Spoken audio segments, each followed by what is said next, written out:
Visakha VIMS ఆసుపత్రిలో director doctor Rambabu media సమావేశం నిర్వహించారు. విమ్స్ ఆసుపత్రిలో సదుపాయాలు మెరుగుపరిచినట్లు తెలిపారు.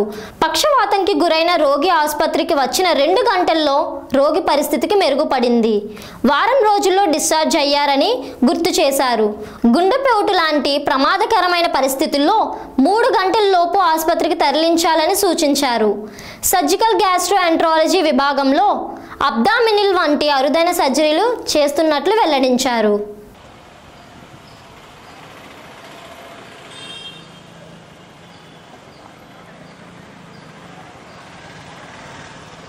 ఇన్స్టిట్యూట్ ఆఫ్ మెడికల్ సైన్సెస్ యందు మనము స్ట్రోక్ యూనిట్ ఏర్పాటు చేయడం జరిగింది.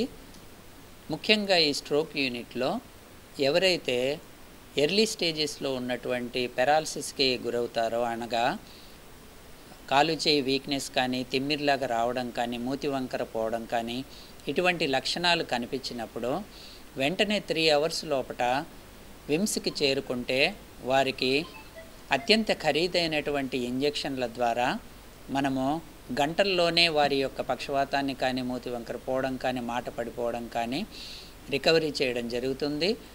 వారు వెంటనే రికవరీలోకి వచ్చి వితిన్ అవర్స్లోనే వారు మాట్లాడడం కానీ, నడవడం కానీ జరుగుతుంది. ఈ అవకాశాన్ని ప్రజలందరూ వినియోగించుకోవాల్సిందిగా కోరుతున్నాను.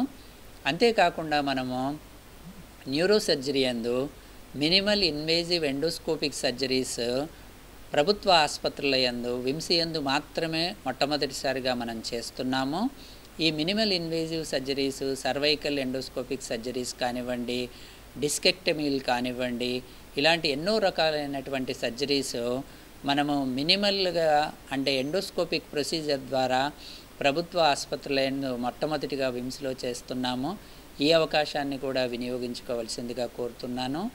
మరియు సర్జికల్ గ్యాస్ట్రోఎంట్రాలజీ యందు మనము అత్యంత క్లిష్టతరమైనటువంటి సర్జరీస్ని, ఆపరేషన్స్ని కూడా మనము చేస్తున్నాము. వాటిలో ముఖ్యంగా ల్యాబ్ సర్జరీస్కి సంబంధించినటువంటి మరియు స్ప్లీనెక్టమీస్, షంట్ ఆపరేషన్స్ ఇవన్నీ కూడా మనం చేస్తున్నాము.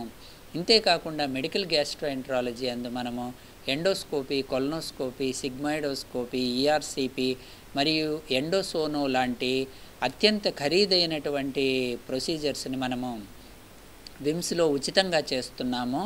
ఈ అవకాశాన్ని ప్రజలందరూ వినియోగించుకోవాల్సిందిగా తెలియచేస్తున్నాను. మరియు విమ్స్లో ఇంతటి అధునాతనమైనటువంటి వసతులతో కూడినటువంటి ఎక్విప్మెంట్ని కానివ్వండి, స్పెషలిస్టులను కానివ్వండి సమకూర్చినటువంటి రాష్ట్ర ప్రభుత్వానికి కృతజ్ఞతలు తెలియచేస్తున్నాము. మరియు ముఖ్యంగా గౌరవ ముఖ్యమంత్రి వర్యులకు, గౌరవ ఆరోగ్య శాఖ మంత్రి వర్యులకు మరియు హెల్త్ సెక్రటరీ గారికి మా కృతజ్ఞతలు తెలియచేస్తున్నాను.